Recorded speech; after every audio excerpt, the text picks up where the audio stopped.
दोस्तों, आपका जॉब में चैनल में स्वागत है।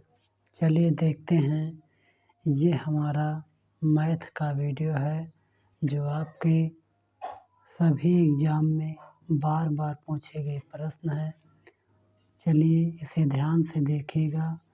ये हमारे कुछ फार्मूले हैं, जैसे दिया हुआ डिस्काउंट, EMP मार्क प्राइस यानी अंकित मूल्य, डी डिस्काउंट छूट, CP ये आपका क्रय मूल्य है, ESP सेलिंग प्राइस विक्रय मूल्य, P प्रॉफिट, L आपका लॉस यानी हानि। चलिए इसे ध्यान से देखिएगा। ये आपका क्वेश्चन दिया हुआ है। दिया हुआ क्वेश्चन है, एक दुकानदार अपनी वस्तु को क्रय मूल्य से, उसका जो क्रय मूल्य है उससे 30% अधिक अंकित करता है। उसका CP यानी उसका क्रय मूल्य जो है वो 100 रुपये हम मान लेंगे, से अधिक अंकित करता है। अंकित मूल्य पर 20% की छूट प्रदान यानी देता है, तो ज्ञात कीजिए पूरे व्यापार में कितने प्रतिशत का लाभ अथवा हानि होगी। उसे कितने प्रतिशत का लाभ अथवा हानि होगी।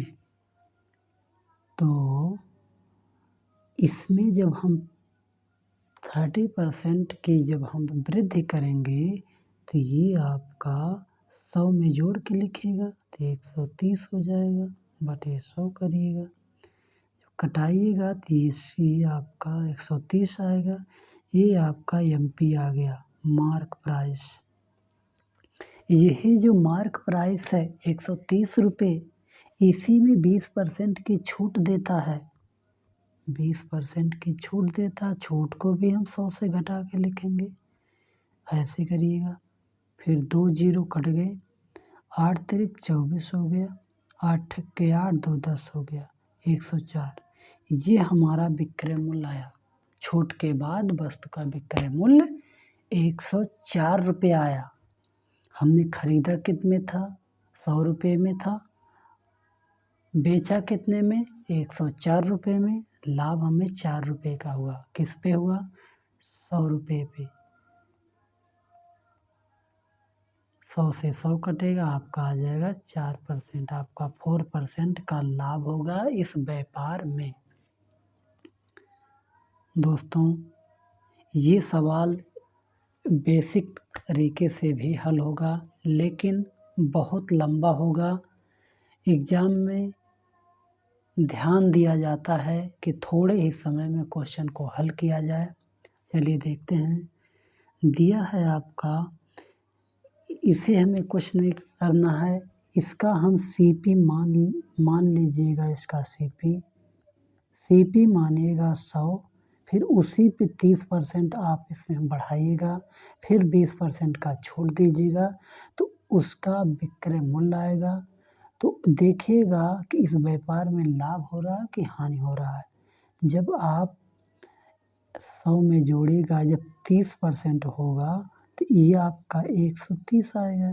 फिर इसी में जब 20% की छूट देगा तो 80 होगा, बटे 100, 0 0 कटेगा तो 104 रुपये आएगा। खरीदा 100, बेचा 104, इसलिए 4% का लाभ हुआ यहाँ। यही अगर 104 ना आकर के इसमें 104 ना आकर के इसमें आपका 96 आता है, 96 रुपये आता, तो इसमें 4% की लॉस होता। चलिए देखते हैं। दिया क्वेश्चन नंबर 2, एक वस्तु का अंकित मूल्य 800 रुपये है। किसी वस्तु का मूल्य 800 रुपये है और उसे 40% की छूट पर बेचा जाता है। एक ग्राहक इस वस्तु को कितने में खरीदेगा? एक ग्राहक इसे कितने में खरीदेगा? क्या हो रहा है?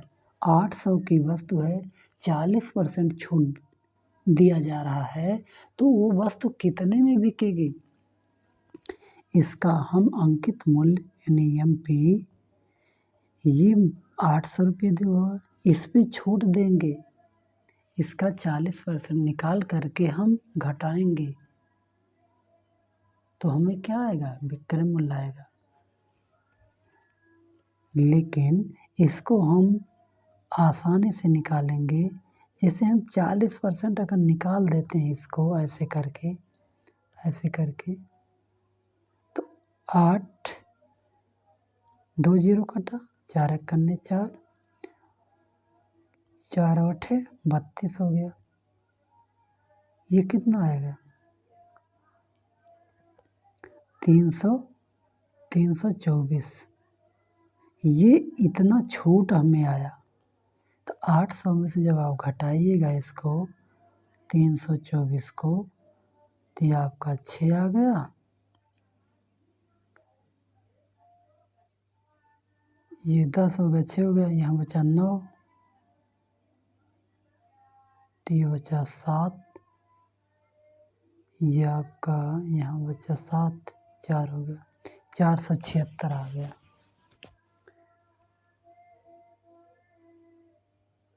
ठीक, 476 आया।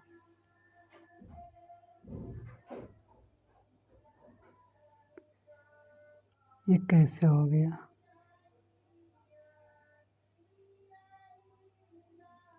ये गलत आ रहा है। इसका 4 से गुणा हो रहा ना, 4 से गुणा हो रहा, ऐसे नहीं आएगा। ये देखिए 2 जीरो कटा, 0 हो गया, इसमें गुणा हो रहा ना, 8 चौक 32,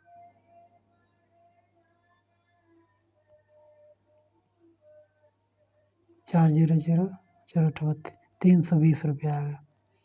ये इसका छूट हो गया। फिर 800 में से जब घटाइएगा 320, 0 हो गया, 8 हो गया, 4 हो गया, 480 रुपया आएगा। इसका जो आपका विक्रय मूल्य होगा वो 480 होगा। इसको हम आसान ट्रिक में जब हल करेंगे जल्दी से, तो इसको हम कुछ नहीं करेंगे। ये जो हमारा दिया हुआ एमपी 800, इसी को हम 100 से घटा के लिखेंगे तो 60/100 करिएगा, 2 जीरो फटाक से कटाइएगा तो 8 छक 48, 480 आ गया। यही 480 रुपये इसका विक्रय मूल्य होगा। यही आपका विक्रय मूल्य होगा। जो भी कस्टमर खरीदेगा उसको 480 रुपये में खरीदेगा। चलिए देखते हैं। दिया हुआ क्वेश्चन नंबर 3 ध्यान से देखिएगा।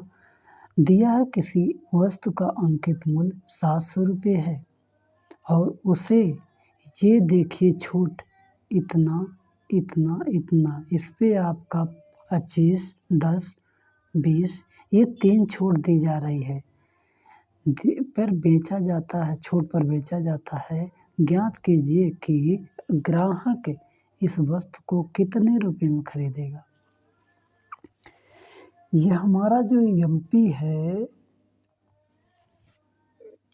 एमपी 700, इसी पे ये छूट दिए जा रहे हैं।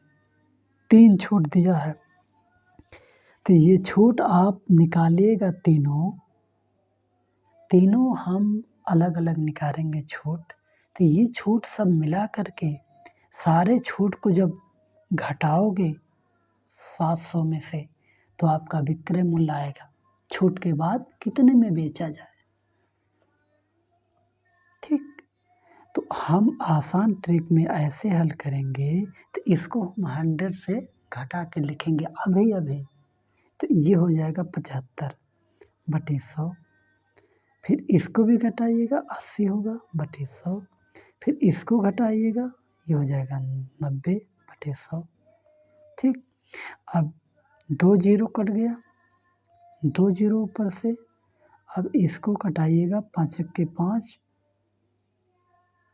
पंचम 25, 5 भी सही है 100, 5 3 15, 5 चौके 20, 4 के 4, 4 दूनी 8।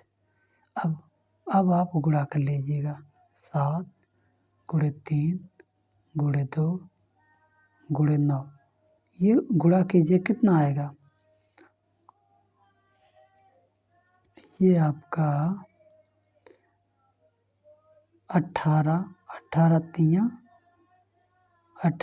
हो गया 54 गुणे 7 कीजिएगा तो आ जाएगा आपका, तो 7 चौक 28 और 7 पचे 35, 2 37, ये आपका 378 आ गया गुणा करने पे इसका सबका। वस्तु को जो खरीदेगा वो 378 रुपये में खरीदेगा, यही विक्रय मूल्य होगा। यही वस्तु को खरीदने वाला जो होगा वो इतने में खरीदना पड़ेगा उसको, इतने छूट देने के बाद उसका जो खरीद मूल्य होगा वो 378 होगा, उसका क्रय मूल्य 378 होगा, इतने में वस्तु वो खरीदेगा। चलिए दोस्तों देखते हैं। दोस्तों वीडियो पसंद आया होगा तो आपको जॉब में चैनल को सब्सक्राइब कीजिएगा दोस्तों, शेयर कीजिएगा दोस्तों, जिससे ये छोटा अभी है लेकिन धीरे धीरे बढ़ेगा दोस्तों। वीडियो देखने के लिए थैंक यू दोस्तों।